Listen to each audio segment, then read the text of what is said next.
File store में थोड़ी सी queries मिल जाती हैं, और फाइल स्टोर का जो डेटा स्ट्रक्चर है ना वो कलेक्शन और डॉक्यूमेंट वाइज है, ऐसा ही है। yes, और रियल टाइम डेटाबेस का ऑब्जेक्ट वाइज है। क्या उसमें नोड्स बन रही हैं, ऑब्जेक्ट के अंदर ऑब्जेक्ट, ऑब्जेक्ट के अंदर ऑब्जेक्ट। अगर आपने कोई ऐसा नेस्टेड डेटा बनाया ना कि भाई ऑब्जेक्ट के अंदर ऑब्जेक्ट, ऑब्जेक्ट के अंदर ऑब्जेक्ट, तो अगर आप रियल टाइम में बनाए डेटाबेस में तो कितना आपको नेस्टेड जाना पड़ेगा, जो कि बड़ा बुरा लगेगा। वही डेटा स्ट्रक्चर अगर आप फाइल स्टोर में बनाए तो बड़ा साफ सुथरे तरीके से बनेगा कि भाई एक कलेक्शन है, उसमें डॉक्यूमेंट है, फिर उसके अंदर कलेक्शन है, फिर डॉक्यूमेंट, सारे मतलब डॉक्यूमेंट्स अलग अलग नजर आ रहे होंगे। तो उसका जो स्ट्रक्चर है ना फाइल स्टोर का डॉक्यूमेंट और कलेक्शन वाइज है, और मोंगोडीबी का स्ट्रक्चर भी फाइल स्टोर की तरह कलेक्शन और डॉक्यूमेंट वाइज है, ठीक है भाई। अच्छा, मोंगोडीबी जो है वो नॉन रिलेशनल डेटाबेसेस में सबसे पावरफुल डेटाबेस कहलाता है, मतलब सबसे अच्छा डेटाबेस कहलाता है। अच्छा, पहले जो है इसका डेटा, मतलब इसका जो डेटा सेव होता था वो एक प्लेटफॉर्म था जिसका नाम था एमलैब। सुना है किसी ने, कहा है कभी? आपने तो नहीं किया, आसिफ ने किया। तो एमलैब पे उसका डेटा रखवाया करते थे ना पहले सब डेवलपर्स, ठीक है। तो अभी तकरीबन 1 साल पहले मोंगोडीबी ने एमलैब से अपना डेटा ट्रांसफर कर लिया अपनी वेबसाइट पे। मतलब मोंगोडीबी आपको सर्विसेज प्रोवाइड कर रही थी लेकिन डेटाबेस आपको शो नहीं करती थी अपनी वेबसाइट पे, तो उसके लिए हम सर्विस यूज करते थे एमलैब, ठीक है। तो मोंगोडीबी ने 1 साल पहले डेवलपर्स को ईमेल्स भेजना शुरू करी कि आप अपना डेटा एमलैब से हटा के मोंगोडीबी एटलस पे शिफ्ट कर दें, ठीक है भाई, इस डेट तक। अगर नहीं करा तो हम डिलीट कर देंगे। तो फिर सारे डेवलपर ने अपना डेटाबेस माइग्रेट किया मोंगोडीबी एटलस पे, ठीक है भाई। अच्छा, अब इसकी जो प्राइसिंग है थोड़ी सी ये देख लेते हैं। अच्छा, प्राइसिंग देख के आपको लगेगा भाई ये तो काफी ऊपर की चीजें नजर आ रही है, काफी एडवांस की, पता नहीं क्या क्या बता रही है। Serverless, dedicated, shared. अच्छा, थोड़ी सी इसके बारे में भी इंफॉर्मेशन होनी चाहिए हमें भाई, क्या है क्या नहीं। अच्छा, अभी बता रहे हैं क्या, starting at 10 GB of storage, starting 2 GB of RAM, network isolation, fine grained access control, multi region and multi cloud option available. क्या समझ में आया इन सब में से आपको? स्टोरेज आया होगा मेरे ख्याल से, और स्पीड। स्टोरेज क्या है ये? 2 GB रैम मिलेगी। क्या बोला?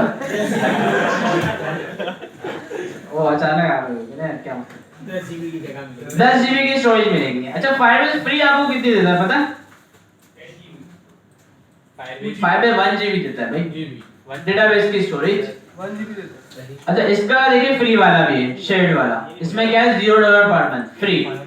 इसमें हमें डेटाबेस मिलता है 512 टू 5 GB। इसका मतलब पता क्या है, 512 हमें डेटाबेस मिलता है और 5 GB तक मतलब दूसरी सारी सर्विसेज मिला के इसका 5 GB तक हमें मिल जाता है। अच्छा, रैम जो होती है वो भी शेयर्ड होती है। अच्छा, अपग्रेड टू डेडिकेट। अच्छा, डेडिकेट अगर चाहिए हो हमें सर्वर वगैरह तो हमें अपग्रेड करना पड़ेगा प्लेन को। अच्छा, no credit card required to start, ये बेहतरीन फीचर है। वरना जहां भी जाओ ना कि फ्री ट्रायल और फिर आता है एंटर योर क्रेडिट कार्ड, तो इस वजह से लोग भाग जाते हैं। अच्छा, रैम यहाँ पे क्या है यार, ये क्या लैपटॉप बनाने जा रहे हैं, लैपटॉप में रैम लगवा रहे हैं, क्या सीन है यार? क्योंकि सर्वर का मैंने आपको क्या बताया था, सर्वर क्या होता है? डेटाबेस की स्पीड है, कंप्यूटर, ठीक है भाई। और उस कंप्यूटर में देखिए रैम की क्या जरूरत पड़ती है।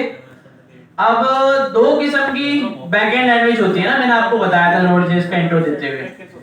क्या एक होती है वो लैंग्वेज जैसे कि नोड.जेएस के पास सिंगल थ्रेड, ऐसा ही है, और दूसरी जैसे जावा है उसमें मल्टी थ्रेड है।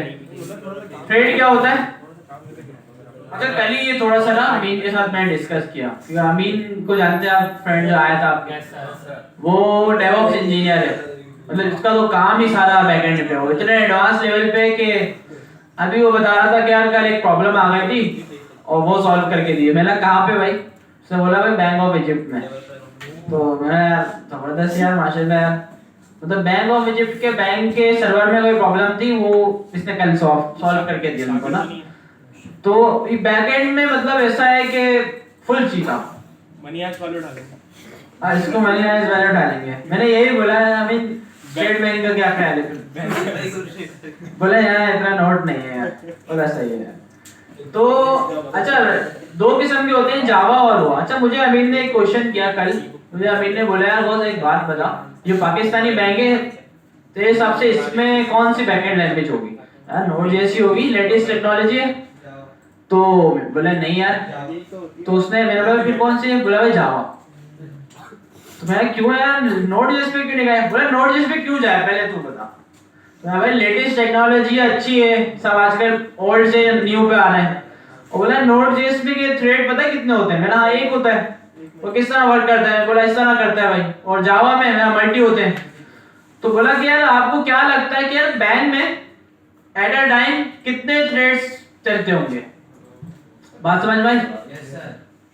मतलब एट अ टाइम अगर कोई ट्रांजैक्शन हो रही है, अच्छा एक सर्वर होता है या वेबसाइट होती है, ऐप होता है ना, उसकी यूजर्स के ऊपर बात होती है। क्या आपके ऐप के यूजर्स कितने, आपने बोला 10,000, और एक होते हैं कॉन्करेंट यूजर। कॉन्करेंट पता है?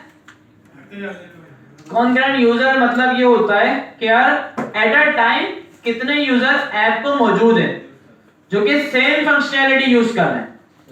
मतलब आपने एक टू डू ऐप बनाई, मिसाल के तौर पे टू डू ऐप, वैसे देखा नहीं जाएगा, टू डू ऐप में मिसाल दे रहा हूं। टू डू ऐप बनाया, उसमें 10,000 यूजर आ गए, रजिस्टर हो गए, लॉगिन कर लिया। अब उसमें एट अ टाइम मतलब अभी 10:33 पर 5,000 यूजर एक्टिव है। 5,000 में से 2,000 यूजर टू डू ऐड कर रहे हैं, 2,000 टू डू डिलीट कर रहे हैं, 1,000 टू डू एडिट कर रहे हैं। तो आपके कॉन्करेंट यूजर 5,000 नहीं, बल्कि हम देखेंगे सेम फंक्शनैलिटी। क्या हम बोलेंगे यार 2,000 ऐड पे, 2,000 डिलीट पे और 1,000 एडिट पे, ये कॉन्करेंट यूजर कहलाते हैं। ठीक है भाई, वैसे बोल तो 5,000 भी सकते हैं कि यार एट अ टाइम 5,000 यूजर है। तो अमित ने बोला यार बैंक के कॉन्करेंट यूजर आपको पता है कितने हो सकते हैं, बड़ा बैंक हो या कोई भी बैंक हो, तो आपके हिसाब से कितने थ्रेड चल रहे होंगे? यही 40-50 चल रहे होंगे, इतने ज्यादा? तो मैं बोला नहीं सही, और बताओ और क्या हो सकता है? 10 चल रहे होंगे, 20 चल रहे होंगे? नहीं। तो बोला आप बता दो भाई। तो बोले यार कल ही मैंने टेस्ट किया एक बैंक का, उस पे एट अ टाइम 1200 थ्रेड्स चल रहे थे। ना 1200? बोला हाँ 1200 एट अ टाइम, मतलब सेकंड के अंदर। तो बोला अभी नोड.जेएस पे अगर हम करते तो क्या होता? वो धमाका हो जाता है ना इस तरह, एक सिंगल थ्रेड की जान निकल जाती है इसकी बेचारे की, क्या करता वो। तो इस वजह से बैंकिंग सेक्टर के अंदर मल्टी थ्रेड जावा यूज होती है। तो इसके अलावा वो कहीं और नहीं जा सकते। फिर ये भी बहुत बड़ी बैकएंड टेक्नोलॉजी है। अच्छा, अब होता है ये मल्टी थ्रेड वाली जो है ना चीज, वो यूज करती है आपका सीपीयू, ठीक है भाई। और ये सिंगल थ्रेड जो होती है ना, वो यूज करती है आपका नहीं पड़ेगी, क्योंकि यहाँ हमारा सारा डिप्लॉयमेंट का काम होगा। अच्छा, डायनो समझने यूनिट होता है, एक पार्ट होता है सर्वर का जो उन्होंने दिया है। डायनो अलग अलग बनाए हुए, क्या डायनो प्रीमियम कितने का है, डायनो स्टैंडर्ड कितने का है, हाँ एक नेम दिया उन्होंने अपना। ठीक है भाई, तो मेरा अकाउंट इसमें ऑलरेडी है, तो मैं लॉगिन कर लेता हूँ। आपको इस पे साइन अप कर लेना है।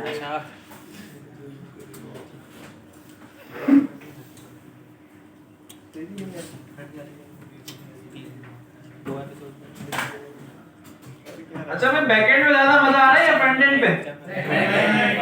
बैकएंड पे ज्यादा आ रहा है। अच्छा यार हर किसी का होगा ना, सब बैकएंड पे, किसी को बैकएंड पे आ रहा होगा, किसी को उस पे आ रहा होगा।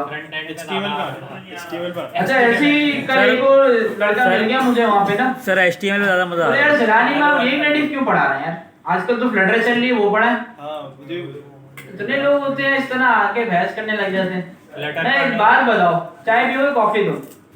और चाय क्यों भाई, कॉफी पियो ना। नहीं चाय अच्छी लगती है मुझे, तो हमें रेगुलर मैं हमें रेगुलर अच्छी लगती है भाई, हमें रेगुलर पढ़ रहे हैं।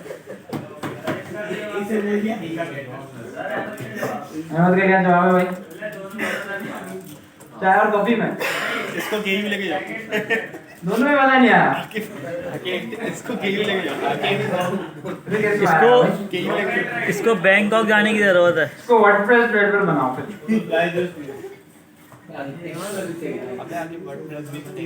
तो भाई इंशाल्लाह फ्लटर भी आप लोग पढ़ेंगे। इसको गांजा पिलाओ, गांजा खुद से। सर डॉट लैंग्वेज कैसी है? डॉट लैंग्वेज यार एक दफा देखिए जावा इस पे आपने पढ़ ली ना, मैं कहता हूँ यार आप सब पढ़ सकते हैं, बड़े आराम से पढ़ सकते हैं। वही चीज है।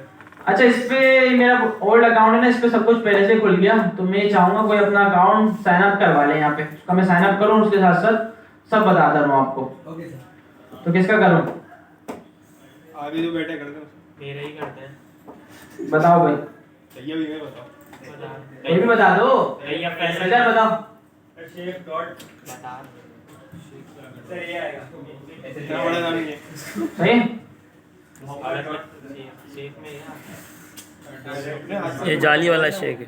डॉट किधर? सही ना, सब सही लिखा है। लगा लगाओ सिलेबो का जाएगा।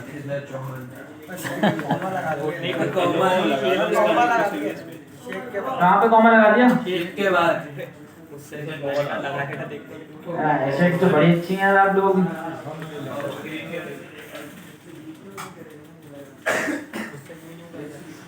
फिर फॉरवर्ड कर लेना बाद में, जो भी रख दूंगा। हमारे घर पे आधे साल हो गया पूरा। फोन नंबर बताओ। 47349568 सही भाई। कंट्री हम बोल देते हैं पाकिस्तान। तो क्या रह गया? कंपनी नेम हम बोल देते हैं। थूक अच्छा हाँ मैं भाई थूक student. Sign up. The password you entered insecure। चलो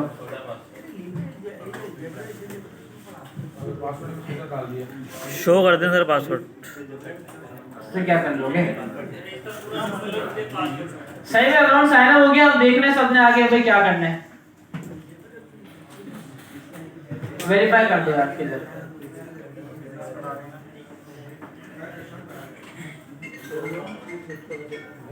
यासिर भाई के पास वेरिफिकेशन दे दी।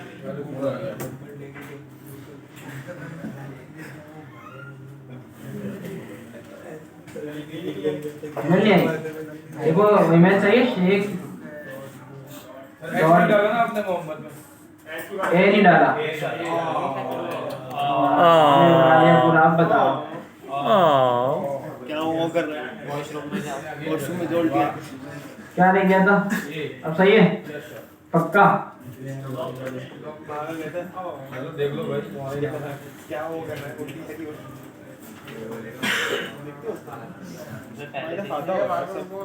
अब एक नियम कर दी है।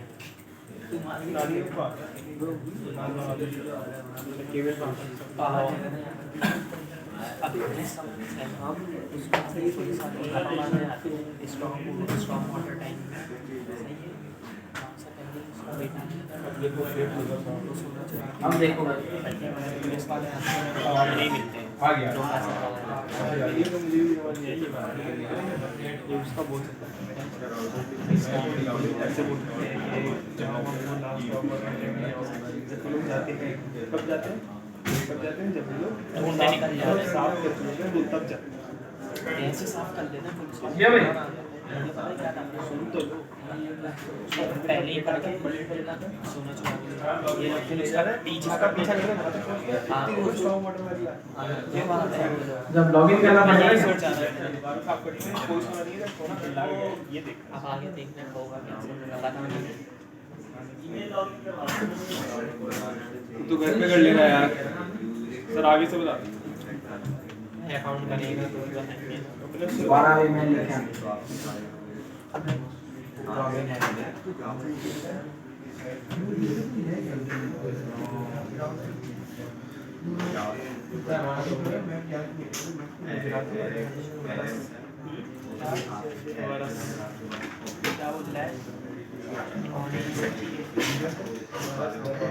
क्या था?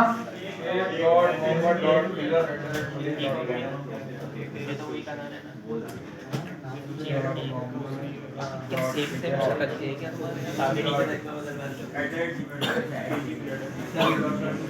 तो एक पासवर्ड क्या था?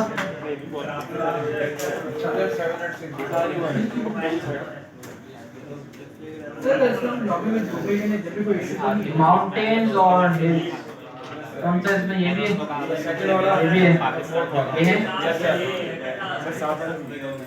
इतना मुश्किल है ये रोबोट करते हैं आजकल। अच्छा भाई लॉगिन हो गया और सबसे पहले ये हमें ले जाएगा क्लस्टर्स पे। क्लस्टर्स क्या होते हैं समझे, एक तरह का डेटाबेस बहुत ही ठीक है भाई। क्लस्टर पे आ गया और यहाँ पे कुछ भी नहीं दिखा रहा, ये हमें क्या बोल रहा है, create a database, choose your cloud provider region and specs. तो हम क्या करते हैं, बिल्ड अ डेटाबेस। कौन सा वाला करना है, हफ्ते वाला, क्रिएट कर दिया। अच्छा इसमें जो डेटाबेस की स्पेस है ना वो 512 MB है, ठीक है, 501 GB थी। अच्छा रीजन, अच्छा इसको AWS रहने देना है और रीजन में हम एक काम करते हैं, यही सही है, US ईस्ट 1 जो सेलेक्ट, या मुंबई करेंगे ना अच्छा चलता है थोड़ा सा। अगर आपको यूज करना हो पाकिस्तान में, अगर पाकिस्तान में यूज करना हो तो मुंबई, क्या करें, नहीं इसमें पाकिस्तान में कोई सर्वर नहीं है ना MongoDB का, गूगल का भी नहीं है, अमेज़न का भी नहीं है, किसी का भी नहीं है, पता नहीं यार। मुंबई में गूगल के भी सर्वर है, यहाँ पे MongoDB के भी हैं, AWS के भी हैं, सबके हैं, पता नहीं यार क्या रीजन है।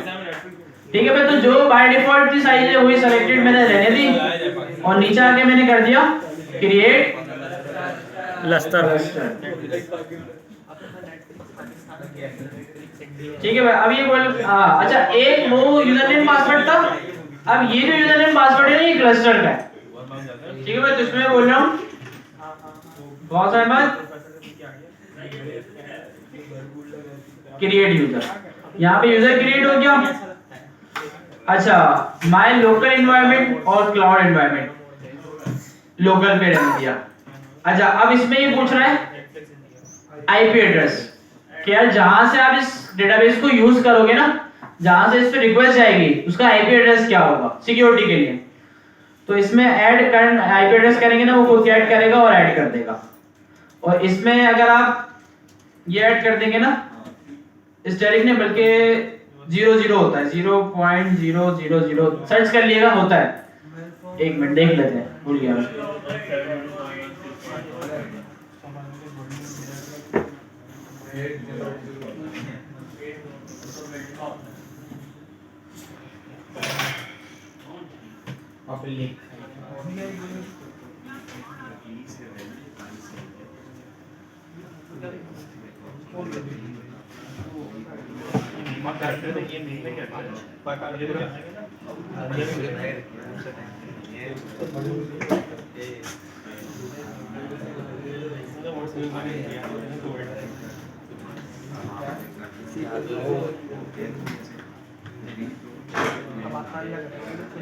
ये कितनी दफा 0 है, 4 बार 0 है,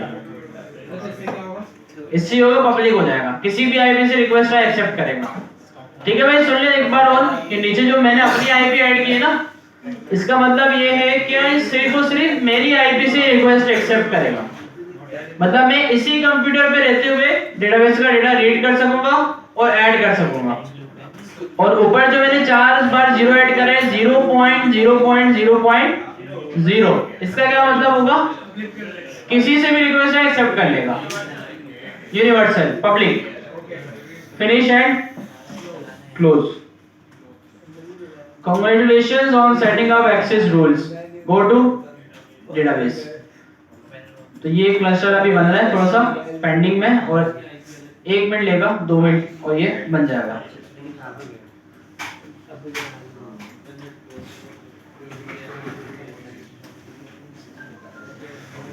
सही भाई, आगे से कोई मुश्किल तो नहीं था अकाउंट में आना इस पे? नहीं सर,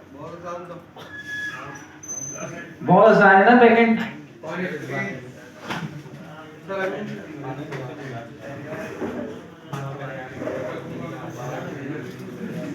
सर आप एक्स्ट्रा क्लास की बात कर रहे थे कल। एक्स्ट्रा क्लास की अच्छी याद दिलाई। तो एक्स्ट्रा क्लास जिसमें हम गिटहब वगैरह और रियल प्रोजेक्ट्स पे काम करना थोड़ा सा देखेंगे, वो हम कर देते हैं फ्राइडे। नहीं संडे लैब अवेलेबल नहीं है ना सर, कल रख लें, परसों रख लें। कल ऑनलाइन कर ले, ऑनलाइन क्या चाहिए? नहीं ऑनलाइन नहीं, ऑनलाइन मजा नहीं आएगा। ऑनलाइन ऑनलाइन देख ले रात को सर, मैं वो लगा दूंगा कैम, इसको ऑनलाइन देख ले बैठ के। भाई फ्राइडे देखो मेरा मैंने पेपर है। अपनी अवेलेबिलिटी बताई है, मैं अपनी भी तो देखूंगा ना। ऑनलाइन पे काम तो नहीं भी नहीं। तो फ्राइडे शाम में है वो अवेलेबल, कल रात भी हो सकता हूँ, ठीक है भाई। सर फ्राइडे को लगा और अच्छा टाइमिंग्स में जो है ना कंफर्म करके ग्रुप में भेज दूंगा बुलेट भाई से ना। ये पता चल जाए लैब भी तो अवेलेबल हो, लैब अवेलेबल हो, मैं अवेलेबल हो और आप, तो फिर काम हो सकता है वरना नहीं। मुश्किल है। अच्छा भाई अभी यहाँ देख लें जरा सब, क्लस्टर बन गया, डेटाबेस डिप्लॉयमेंट पे आ गए। सबसे पहले हमें आ जाना है कनेक्ट के ऊपर। क्या अब इस डेटाबेस को हमें कनेक्ट करना है अपने सर्वर के साथ। Connect with the MongoDB shell. MongoDB का एक शेल होता है टर्मिनल की तरह, उससे डेटाबेस कनेक्ट हो जाता है। कनेक्ट यूजिंग मोंगोडीबी कंपास, ठीक है, ये एक सॉफ्टवेयर होता है, इसके बारे में भी बताऊंगा, ठीक है भाई। फिलहाल हम कनेक्ट कर रहे हैं connect your application Node.js। By default पे Node.js आ गई, बिल्कुल Node.js ये। अब इसने हमें दे दिया एक URL, एक एड्रेस, ठीक है भाई। और ये क्या बोल रहा है भाई, replace password with the password for the गॉस अहमद यूजर। ये कौन सा यूजर था गॉस अहमद? और ये क्या बोल रहा है कि इस URL के अंदर आपको जो पासवर्ड नजर आ रहा है ना, उसको आपने रिप्लेस कर देना है किससे, जो भी आपने पासवर्ड रखा था। क्या रखा था? 1 2 3 4 5 my replace my first database with the name of the database that connection will use। ये जो my first database लिखा हुआ आ रहा है, इसको अपने डेटाबेस के नेम से रिप्लेस कर देना है। सही भाई, मेरे डेटाबेस का नेम क्या है? सेलानी, बाय डिफॉल्ट पीछे आया देखें लिखा हुआ। तो अब मुझे इसको अपनी Node.js की एप्लीकेशन के साथ कनेक्ट करवाना है। अच्छा, डेटाबेस कनेक्शन के लिए एक पैकेज होता है जो हम यूज करते हैं, उसका नेम है, 3 दफा और लिख दिया, ये मोंगोस मैंगोस। अच्छा ये इस जानवर का नाम है, मुझे नहीं पता था। अच्छा है पैकेज का नाम ये मंगोस। सही भाई, डाउनलोड देंगे भाई, इसके 17,75,000 डाउनलोड है वीकली, ये वर्ल्ड वाइड होते हैं। सही भाई, तो ये पैकेज हम इंस्टॉल कर लेते हैं डेटाबेस के कनेक्शन के लिए। npm install mongoose। अच्छा भाई, शुरू की तरह बेहतरीन कोड प्रैक्टिसेस को यूज करते हुए एक फोल्डर बनाएंगे जिसका नाम हम रखेंगे config, और इसमें एक फाइल बनाएंगे db.js, और इसके अंदर हम रिक्वायर कर देंगे किसको,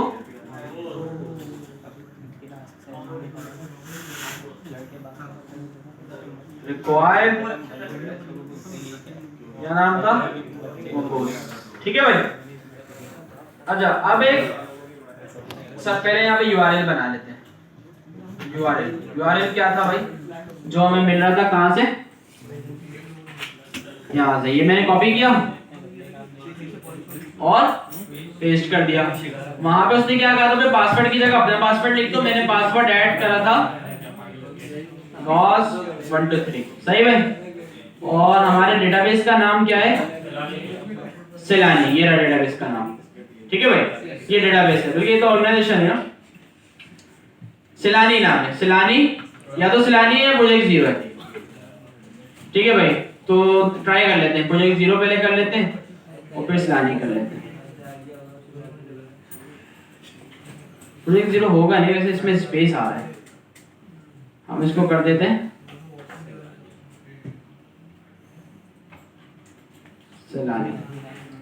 प्रोजेक्ट 0 ही होगा, चलिए ट्राई कर लेते हैं, ठीक है भाई। ये हुआ, और उसके बाद हमें यहां से एक्सपोर्ट कर देना, मॉड्यूल किसको, मंगूस को, मंगूस। अच्छा एक चीज तो हमने करी नहीं, URL तो हमने बना लिया, URL को हम कनेक्ट भी करवाएंगे किससे, mongoose.connect का एक मेथड है, उसमें हम URL को कनेक्ट करवाएंगे और फिर यहाँ से मोंगोज को एक्सपोर्ट कर देंगे। क्लियर है भाई? अच्छा ये सारा यहाँ पे भी लिखा होगा आई थिंक। देखिए मोंगोज डॉट कनेक्ट मोंगोडीबी का यूआरएल आ गया और ये देखिए सारा स्कीमा वगैरह ये मोंगोडीबी का सब मतलब डेटाबेस से रिलेटेड जितनी चीजें है ना वो मोंगोज हैंडल करता है। ठीक है भाई, काफी सारी चीजें यहाँ पे आपको नजर आएंगी। मोंगोज की फाइल बना ली हमने, मोंगोज को कनेक्ट कर दिया हमने, ये तरीका था इसको कनेक्ट करने का, ये आ गया। अब हम इसको अपने मेन फाइल में इंपोर्ट करेंगे और इसको चेक करेंगे क्या मतलब इससे रिस्पांस लेंगे कि डेटाबेस कनेक्ट हो गया या नहीं। उसका क्या तरीका है, सबसे पहले हम इंपोर्ट करेंगे यहाँ पे मोंगोज रिक्वायर्ड, कहां से, जो हमने उसको एक्सपोर्ट करा है कहां से, db.js से। सही है? अच्छा अब पता कैसे चलेगा भाई, हम यहाँ क्या करेंगे, एक मेथड है इसका जो ऊपर ही दे देते हैं db, और db में हम रख देते हैं mongoose dot connection. Connection connect के अंदर रखा था, अब ये कनेक्शन के अंदर में मिलेगा। ठीक है भाई, और यहां हम पता लगाने के लिए लिखेंगे db डॉट वंस ओपन। अगर हो गया तो आप एक कॉलबैक फंक्शन के अंदर हमें बता दो, कंसोल करवा दो, अलर्ट करवा दे कि भाई डेटाबेस या मोंगोडीबी चल गया है।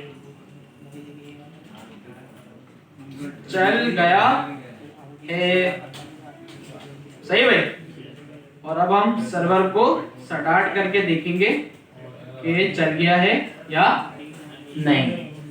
सर्वर तो चल गया और हमने इंतजार किया, मोंगोडीबी नहीं चला, एरर आ गया db.js database names can not contain.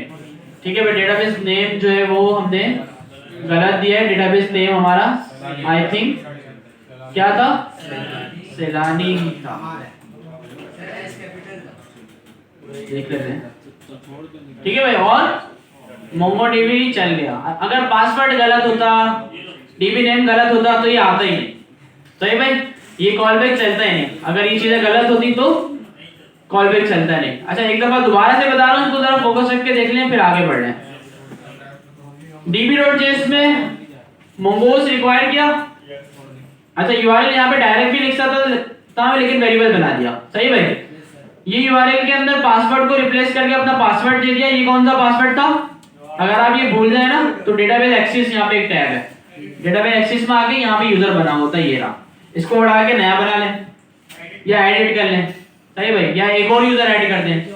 ठीक है भाई, तो इससे ये डेटाबेस एक्सेस होता है। तो इसका यूजर नेम और पासवर्ड ये दे दिया, पासवर्ड को रिप्लेस कर दिया और आगे एक डेटाबेस का नेम रिप्लेस करना था। डेटाबेस का नेम आपको कहां से मिला, ये रहा ऊपर, सेलानी। ठीक है भाई, क्लियर है? ये दिया और यहां से हमने mongoose.connect में यूआरएल दे दिया, module.exports में mongoose को एक्सपोर्ट कर दिया। ऐप की फाइल में आके mongoose को रिक्वायर किया, db के अंदर mongoose.connection को रखा और db.once के मेथड में ओपन का कीवर्ड देके हमने पता लगा लिया कि भाई डेटाबेस कनेक्ट हो गया या नहीं। अगर हो जाएगा तो कॉलबैक चल जाएगा, वरना ये एरर देता रहेगा। क्लियर है भाई? क्लियर है, बिल्कुल। आगे बढ़े। अच्छा 3 मिनट रह गए और थोड़ी सी ना लंबी है। अब इसमें स्कीमास बनते हैं। ठीक है भाई, डेटाबेस के पहले, और हाँ थोड़ी सी लंबी है, इसको नेक्स्ट क्लास में रखेंगे। और बाकी फिलहाल के लिए क्या करना है कि ये जो सारी चीजें बनाई है ना, अब टू डू ऐप में आपने क्या करना है, टू डू ऐप रहने दें, टू डू ऐप रहने दें और टू डू ऐप को आपने राउट्स में कर देना है कि भाई ऐड की रिक्वेस्ट हो तो किसी और राउट में जाए, अगर डिलीट की रिक्वेस्ट हो तो किसी और राउट में जाए, एडिट की रिक्वेस्ट हो तो किसी और राउट में जाए। मतलब राउट्स की प्रैक्टिस करनी है, सही मायने में राउट की प्रैक्टिस करनी है और डेटाबेस का कनेक्शन बनाना है। क्या प्रैक्टिस है, क्या असाइनमेंट है, राउट्स की प्रैक्टिस और डेटाबेस का कनेक्शन। अच्छा कोड दे दूं? जरूरत है कोड की क्या? जरूरत क्या है? अच्छा, और बाकी ये सब जो बनाया बड़ा आसान था। अभी जाके आप साइन अप कर लिएगा मोंगोडीबी एटलस पे और अपना अकाउंट बना के डेटाबेस जो है वो क्रिएट कर लीजिएगा, हो जाएगा। ये असाइनमेंट है। नेक्स्ट क्लास हमारी जो है वो जुमेरात को है और उसी क्लास में हम मोंगोडीबी डेटाबेस भी सीख लेंगे, ऑथेंटिकेशन भी सीख लेंगे। और अच्छा, उसके बाद जितनी क्लासेस होंगी ना, समझे जुमेरात वाली लास्ट है सिलेबस की। उसके बाद जितनी क्लासेस होंगी उसमें उस क्लासेस में हम मोंगोडीबी की क्यूरीज, अच्छा इसकी जो क्यूरीज है ना वो लाखों है, लाखों, सही बता रहा हूँ। इतनी क्यूरीज है कि सारी पढ़ ही नहीं सकता कोई।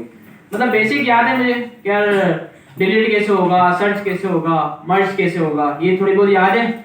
और अगर कुछ याद नहीं होती तो सर्च करते हैं और कॉपी पेस्ट करके लगाते रहते हैं, और फिर ज्यादा लगा देते हैं वो याद हो जाती है। तो ये सारा सीन होता है। तो मोंगोडीबी की बहुत क्यूरीज है, बहुत, काफी पढ़ने की जरूरत है। लेकिन ये जो आती है ना, ये फिर वो प्रैक्टिस से आती है। क्या जब जरूरत पड़ती है बंदा करता है। और अच्छा, जो जिसको सारी क्यूरीज का पता है ना, वो बैकएंड सीधा कहलाता है, क्योंकि वो क्या करता है, वो 100 लाइन के कोड को फिर 10 लाइन कर देता है। अगर उसको क्यूरीज आती है, काम को आसान बना देता है। तो इसमें क्यूरीज जो है वो बहुत है, बहुत ज्यादा है। और उसमें से बेसिक जो है वो इंशाल्लाह हम पढ़ेंगे, और जितना जितना टाइम हमें मिलेगा उसमें क्यूरीज देखते रहेंगे। फ्रीलांसिंग के ऊपर एक क्लास रख लेंगे। और क्या था? और तो कुछ था नहीं कंटेंट एक्स्ट्रा क्लास जो मैंने कहा था यार ये करेंगे। सर एक्स्ट्रा क्लास थी, एक्स्ट्रा क्लास। डोमेन खरीदना तो आता होगा यार सबको।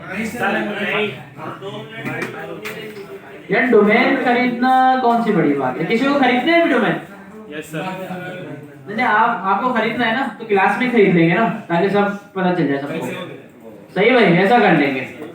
ताबिश भाई को डोमेन चाहिए तो ताबिश भाई के लिए डोमेन खरीदेंगे और यहीं पर ही खरीद लेंगे सबके सामने, ताकि सबको पता चल जाए। सही भाई, ऐसा कर लेंगे। और कुछ? सर फ्राइडे रख लें एक्स्ट्रा क्लास। यार मैं टाइमिंग कंफर्म करके बता देता हूँ। लैब देखेंगे यार जिस दिन अवेलेबल हो। अच्छा, उस क्लास, ये जो क्लास मैं रखना चाह रहा हूँ इसमें कि ये है कि यार गिटहब सही से देखेंगे, गिटहब सही से पढ़ेंगे।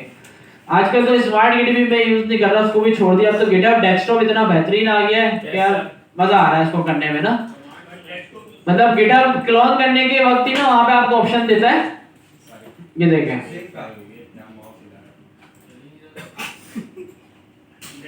क्लोन पे आया, ये देखें ओपन विद गिटहब डेस्कटॉप, फौरन से क्लोन हो जाता है डायरेक्ट। उस पे गिटहब डेस्कटॉप पे खुलता है और लोकल पाथ दिया और रेपो ऐड। और इतनी अच्छी चीजें, गिट ऐड करने की जरूरत नहीं पड़ती, स्टैच करने की जरूरत नहीं पड़ती, सब ऑटोमेटिक कर रहा है।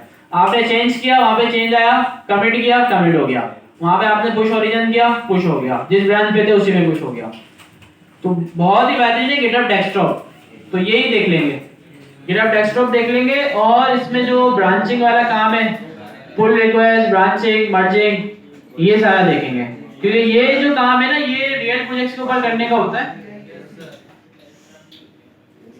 कौन सो रहा है? तो ये जो काम है वो रियल प्रोजेक्ट पे जैसे काम होता है, टीम वर्क जिसको बोलते हैं। तो इस तरह गिटहब